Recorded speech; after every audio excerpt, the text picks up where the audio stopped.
As usual, I'd like to start out by thanking all of you who posted questions and made this video possible. Recently, I had a prominent person tell me how enjoyable these Q&A videos are, and most of that credit is a result of you viewers. Let's get started. It's been said that Chin's rule about not saying his name applied not only to the Genovese family, but to the other families as well. How is he able to impose this rule on other families? If someone from another family was caught saying his name, could the boss of that family step in and protect him from being killed? It was common knowledge that Chin didn't want his name ever mentioned. Being an old-time member and boss, he naturally had the respect of the other bosses. So this is how he was able to make such a rule. And the penalty for breaking his rule was death. And to be perfectly honest, he didn't give a shit who agreed with him or not. As far as a member of another family caught breaking the rule, Chin wasn't requesting permission to kill the guy. If a boss wanted to save a particular member, he could try to step in and ask Chin to give the person a pass. For instance, years ago, Lucchese member Anthony Tortorello had made a statement about Chin complaining about junk pushers and felt it was hypocritical since he profited from junk deals. Somehow word got back to Chin what Torty had said, and he wanted him killed.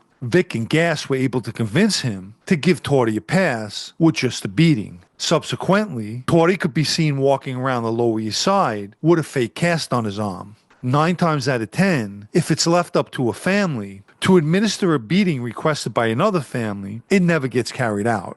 In America, did you ever hear of Cosa Nostra using poison against rivals or innocent victims? This has never been done to my knowledge where poison has been used. Years ago, Gaspare Pisciotto, partner in crime to Salvatore Giuliano, the infamous Sicilian bandit, was suspected of being poisoned in prison. It was always the opinion that Pisciotto set Giuliano up to be killed, which would cause members of a crew to lose respect for their superior quicker, inflated undeserved ego, or utter incompetence. I can speak from experience when I say both things mentioned would cause a crew to lose respect. Your crew is as strong as its leader. If you have a captain who's egotistical or displays incompetence, nobody wants to deal with that. And during my time, we had such a captain, Big John, who nobody respected for those reasons and more. Do you think that the power in the family would have remained in the Bronx today had Joe DiNapoli been given the role of acting boss instead of Matty? The shifting of power from the Bronx to Brooklyn was to no fault of Matty's. Both he and Joe DiNapoli were incarcerated, which left a void in the administration. So I highly doubt if Joe was the acting boss, those same circumstances would have changed. In a prior video, you talked about how the current administration in the Gambino family is letting some of the old-timers move up while the up-and-comers are being put aside. In your opinion, do you feel that besides keeping peace and extending an olive branch, having old-timers on board is another way to teach the newer generation how to act and what to expect if they are in a position to take over? Not necessarily, because the up-and-comers mentioned are not only seasoned, but were well schooled by old-timers themselves. Giving positions to old-timers, in my opinion, is the right thing to do, as it brings stability to a family. Here's a correlating question. You mentioned guys like Campos and Grillo being passed over. If they're already big earners, why would they want a spot on the administration? Wouldn't it be better to keep making money and avoid putting a bullseye on their back from law enforcement? To start with, anyone who becomes a member automatically gets a law enforcement bullseye. That target on your back becomes wider with higher positions. Having an administrative position gives the person decision-making options within the family. In mob history, most guys who had positions were one time also big earners. So I guess it depends on the person. Some people strive to get to the top.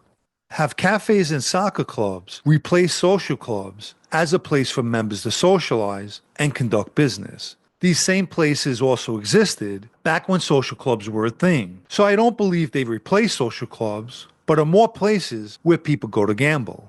Do shelf guys still see themselves as members of the mob, like outlaw biker clubs still see themselves as members, even without being actively involved? A shelf member is still part of the mob. He's just not active. Remember, he can be taken off the shelf at any time.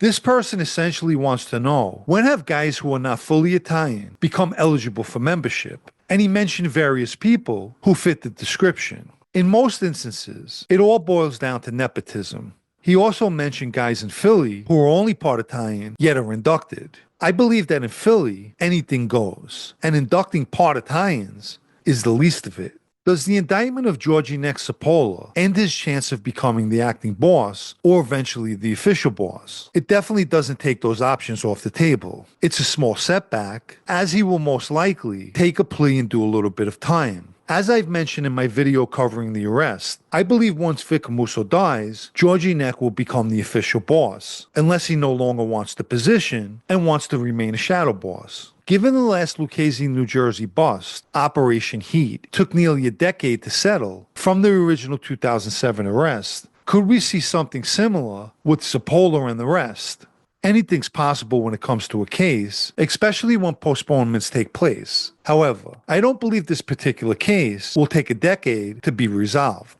If a member is on supervised release, how does he operate or earn without violating the conditions of his supervised release? The answer is very carefully. If you have someone, an associate with no record, you can have that person run around for you and basically act on your behalf. You could secretly meet with people. As they say, if there's a will, there's a way. What's the difference of Cosa Nostra and La Stidda in Sicily, and how do those organizations view each other? La Stidda was formed following the mafia war in the early 1980s and made up from expelled members of Cosa Nostra, as well as certain members who didn't want to take orders from the older bosses anymore, specifically Totorina. Their members have a star tattooed between their thumb and index finger of their right hands. I believe the organization are obviously not well liked by Cosa Nostra. Wayne D. Cross is identified as a Lucchese soldier in the recent New Jersey indictment, and it appears he is at least half Italian. Can you comment on what his true status is? I don't know the guy, nor have I ever known him to be a Lucchese member. Although I remember hearing the name Wayne associated to the Jersey faction, so I really couldn't tell you what his true status is. Additionally, it's possible Cross is a shortened and Americanized name. When you were in prison, did you hear of guards smuggling contraband or COs having relationships with inmates? Both these things are common in prison. Contraband is always being brought in, and guards or civilian staff tend to get involved or have relationships, if you will, with inmates. If you haven't liked this video yet, please take the time now and give it a thumbs up, as it helps with YouTube's algorithm. Also, for anyone who'd like to show their appreciation for videos like this, or more importantly, help me to continue making them, you can donate with the Super Thanks icon down below or through the PayPal Cash App links in the video's description. Let me quickly remind everyone of my blog, especially for those of you who are still interested in reading. It can be found at sitdownnews.com, and it's subscription only. And for the final question, what's the best advice you have for someone who recently graduated Air Force Basic Training? I think a person graduating from Air Force Basic Training is already on the right track. And if a military career is what someone is looking for, the Air Force is an excellent choice. One of the things I know about is they eat very well. My advice is to continue on the right path, as serving your country and being a true soldier is a great honor.